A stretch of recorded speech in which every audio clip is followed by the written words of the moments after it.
العذراء هي شخصية تمثل البراءة والنقاء، وغالبا ما تصور في الأدب والفن كمرية للقيم المثالية. في العديد من الثقافات تعتبر العذرية رمزا للشرف والاحترام، وتعبر عن قوة المرأة الداخلية وقدرتها على اتخاذ القرارات. السمات الشخصية: البراءة: تعتبر العذراء رمزا للبراءة، وغالبا ما ترتبط بالعفوية والنقاء.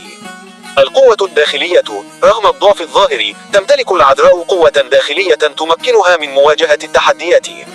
الذكاء العاطفي: تميل العذراء إلى فهم مشاعر الآخرين وتقديرها، مما يجعلها صديقة وفية. في الأدب والفن، تظهر شخصية البنت العذراء في العديد من الروايات والأفلام، حيث تكون عادة محور القصة أو تمثل تحديا للبطل.